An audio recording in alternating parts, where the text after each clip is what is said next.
नमस्कार। आप देख रहे हैं रत्नेश टॉक और मैं रत्नेश रंजन। मेरे सभी सामाजिक परिवार के सदस्यों का बहुत बहुत स्वागत है। जो रौद्र रूप महंत यति नरसिंहानंद जी ने दिखाया है उससे पूरा जिहादी लिबरल वामपंथी सेकुलर गैंग चुप्पी मार के बैठ गया है। देश की राजधानी दिल्ली से सटे गाजियाबाद के दासना में एक ऐसी घटना हुई कि इससे वामपंथी सेकुलर लिबरल जिहादी टुकड़े टुकड़े गैंग को देश को बदनाम करने का एक मौका मिल गया।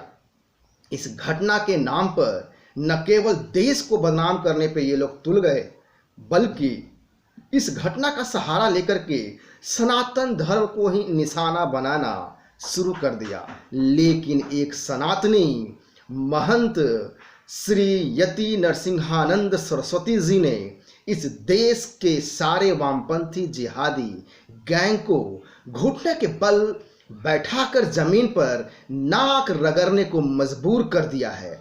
आइए मैं यति नरसिंहानंद जी का एक छोटा सा क्लिप दिखाता हूं, तब फिर मैं इसका विश्लेषण करूंगा कि आखिर पूरा मामला क्या इसका है, और साथ ही मैं चर्चा करूंगा, आपके सामने कुछ प्रश्न छोड़ूंगा कि क्यों हमारे जो हिंदू संगठन हैं वो स्वयं चुप्पी साधे हुए हैं। यहाँ तक कि राजनीतिक party BJP, Bharatiya Janata party, जो कि हिंदुत्व का परचम लेकर के आगे चलती है, वह भी ज़्यादा कुछ करती दिख नहीं रही है। सबसे बड़ा अफसोस की बात तो ये है कि हिंदू संगठन ही चुप्पी बैठ लगा कर रखे हुए हैं। तो आइए पहले मैं यति नरसिंहानंद सरस्वती जी का मैं आपको वो छोटा सा क्लिप दिखाऊं, फिर मैं आगे का विश्लेषण करता हूं।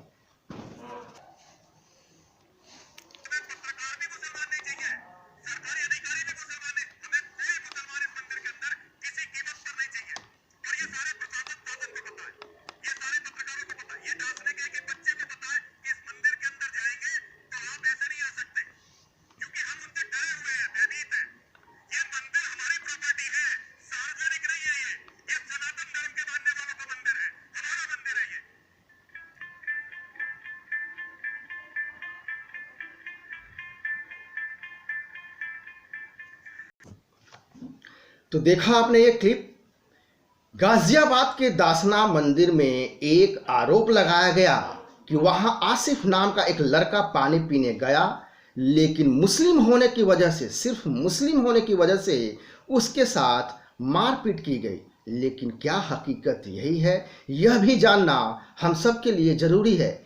बस ये घटना जो है इस तरह से फैली कि खबरों की तलाश में इसी तरह के रहने वाले जो रुदाली गैंग हैं अपनी छाती पीटना शुरू कर दिया, और नतीजा क्या हुआ कि पुलिस भी दबाव में आकर के मंदिर के एक भक्त श्रृंगी नंदन यादव की गिरफ्तारी करती है।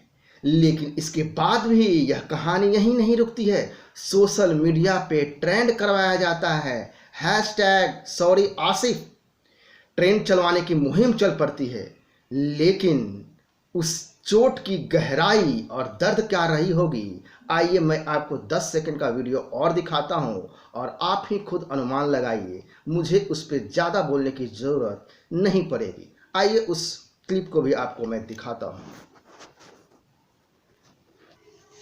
ये देखिए भीम आर्मी का ये ट्वीट है। जब ये 14 मार्च को जाते हैं तो ये देखिए आसिफ बैठा हुआ है, इसके सर पर किसी तरह का कोई पट्टी नहीं है।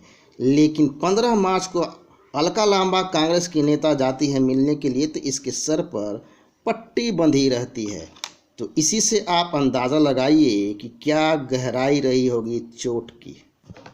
तो देखा आपने चोट की गहराई और चोट का दर्द। ठीक वैसे ही जैसे ममता बनर्जी उर्फ बानो को एक दिन के लिए चोट लगती है, जिस दिन चोट लगती है उस दिन प्लास्टर चढ़ जाता है और अगले 24 घंटे में प्लास्टर कट के गर्म पट्टी लग जाती है। ठीक वैसे ही यह चोट भी है कि 14 मार्च को किसी तरह के सर पे कोई पट्टी नहीं होती है, लेकिन जब अलका लांबा मिलने जाती है तो सर पे पट्टी होती है। तो यह भी आप गौर करें और अनुमान लगाएं कि इस चोट की गहराई में, दर्द में क्या सच्चाई रही होगी। अब इसके बाद मैं आपको बताऊं कि लोकतंत्र खतरे में बताया जाता है, मोदी को गाली दिया जाता है, हिंदू धर्म का मजाक उड़ाया जाता है, फांसीवादी का राग अलापा जाता है, हिटलर शाही का राग अलापा जाता है। यह सब पुराने तौर तरीके हैं जिहादी, वामपंथी, लिबरल, टुकड़े टुकड़े गैंग के लिए। लेकिन इस बार ये राग अलापना काम न आ सका, क्योंकि महंत नरसिंहा सरस्वती जी ने इसकी प्रोपेगेंडा जो है जड़ से हिला दिया है। इस बार नरसिंहानंद सरस्वती जी ने जिहादी मीडिया को आईना दिखाकर सच का साक्षात दर्शन करवा दिया है। जैसे ही खबर निकलती है कि एक मुस्लिम लड़का आसिफ को पीटा गया है मंदिर के अंदर, तो जिहादी, लेफ्ट, लिबरल, वामपंथी मीडिया के गिद्ध कैमरा लेकर के मंदिर के बाहर मंडराने लगते हैं। लेकिन मंदिर पहुंचने के बाद भी इन जिहादी गिद्धों को ये नहीं दिखता है, यह बात समझ में नहीं आती है कि मंदिर के आसपास का जो है एक नहीं बल्कि पानी पीने के लिए मंदिर के बाहर 3 नल लगे हुए हैं। एक नल तो आपका जो है हैंडपंप, जो चापाकल है, वो मंदिर के रोड के उस तरफ बिल्कुल अपोजिट साइड में है। दूसरा नल मंदिर के सामने है, बगल में है, और तीसरा नल कुछ दूर मीटर चलने पे है। लेकिन यह आसिफ नाम का लड़का मंदिर के अंदर जाता है, मुख्य प्रवेश द्वार से 500 मीटर अंदर जाता है मंदिर में, और वहां पानी पीने की बातें कहता है।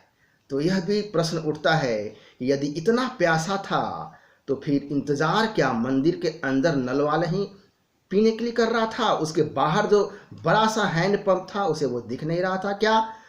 ऐसे में ये बात हर रिपोर्टर और मीडिया को सवाल करना चाहिए था, करना चाहिए कि मंदिर के आसपास 3 नल हैं, फिर भी ये मुस्लिम लड़का 500 मीटर अंदर क्यों जाता है? क्या वजह है? क्या मानसिकता रही होगी? जाहिर है उसका मकसद कुछ और भी हो सकता है, और बिल्कुल रहा भी होगा, जैसा कि मंदिर के लोगों का आरोप है। और आरोप क्या है, जो अलग अलग घटनाएं घट चुकी है, वह भी मैं आपको बताऊंगा। अब आइए मैं आपको उस मंदिर के बाहर का वो फोटो दिखाता हूं, तब और ज़्यादा क्लियरिटी होगी कि क्या जो मैं आपको बता रहा हूं उस बात में कितना दम है, कितना तार्किक बात है। आइए उस फोटो को थोड़ी देर के लिए दिखाता हूं आपको।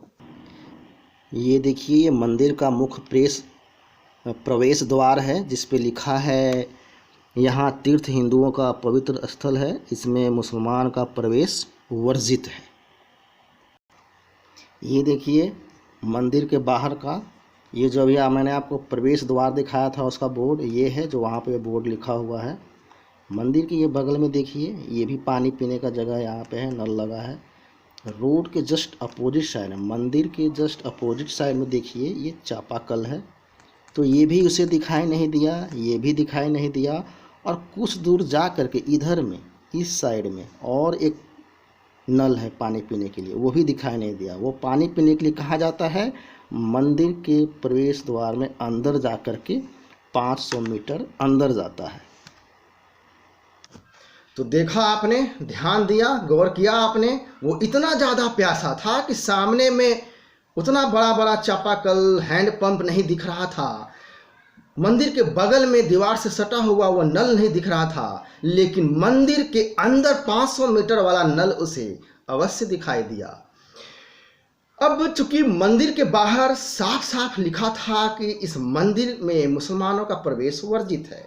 अब चूंकि कहा जा रहा है कि लड़का जो है मुस्लिम आसिफ, वह अनपढ़ है, पढ़ा लिखा नहीं है, तो यह भी गौर करने वाली बात है कि आखिर ये जो विशेष शांति दूत वाले समुदाय हैं, ये सिर्फ क्या संख्या बढ़ाते हैं या अपने बच्चों का पालन पोषण भी अच्छे से कर पाते हैं? बस फिर क्या था, इस देश में 70 साल से चाचा नेहरू युगीन युग का जो धर्मनिरपेक्षता, सेकुलरिज्म का जो आडंबर था, वह खतरे में आ गई, और लोकतंत्र भी खतरे में आ गया, क्योंकि आसिफ नाम का जो विशेष समुदाय से बिलोंग करता है उसकी पिटाई हुई। लेकिन धर्मनिरपेक्षता और लोकतंत्र को खतरे में बताने वाले ये नहीं बताते हैं कि मक्का में गैर मुस्लिम का प्रवेश वर्जित है, तो वेटिकन सिटी में गैर क्रिश्चियन का प्रवेश वर्जित है, तो वहाँ पर धर्मनिरपेक्षता वैश्विक स्तर पे खतरे में नहीं आती है।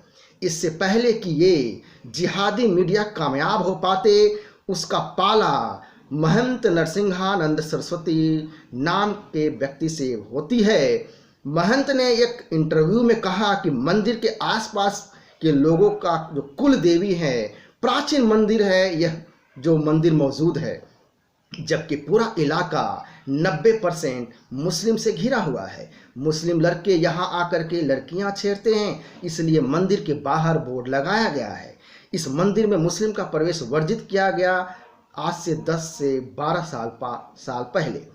स्थानीय विधायक वहाँ का जो है असलम चौधरी के बेटे को लड़कियों के साथ छेड़छाड़ करते हुए पकड़ा गया, कैमरे में कैद भी हुआ, लेकिन पूरे मामला को वापस करने पे मजबूर किया जाता है पुलिस के द्वारा। तो आप समझिए कि स्थानीय प्रशासन भी कितना सहयोगात्मक भूमिका में है। अब मंदिर के अंदर छेड़छाड़ की घटना के अलावे चोरी डकैती की भी शिकायतें रही हैं। 3-4 बार डकैती भी हो चुकी है मंदिर के अंदर। मंदिर से जुड़े लोगों का यह कहना है कि वो आसिफ की चोरी के इरादे से आए थे। वो खास बात यह है कि आसिफ का पिता मजदूर है, कबाड़ी का काम करता है। आसिफ के पिता के 9 बच्चे हैं। यहाँ गौर करने लायक बात यह है कि मंदिर में 3-4 बार डकैती हो चुकी है, ऐसी वारदात हो गई, तब भी किसी रिपोर्टर मीडिया ने खबर नहीं ली। पिछले 4 महंत जो कि यति नरसिंहानंद सरस्वती से पहले थे, उनको डराया धमकाया गया, उनको मारा पीटा गया, उनको वहाँ से भागने पर मजबूर भी किया गया।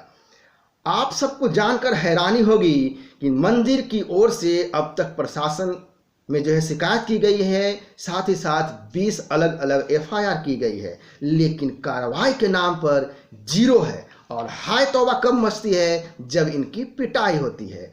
अब मैं आपको वो क्लिप दिखाऊंगा जिसमें मुस्लिम कह रहा है कि मंदिर के बोर्ड को हटवा देना चाहिए जिसमें लिखा है प्रवेश वर्जित है।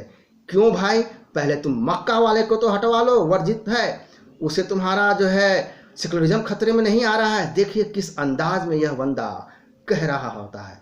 आइए वो भी आप देख लीजिए, 30 सेकंड का वीडियो है वो।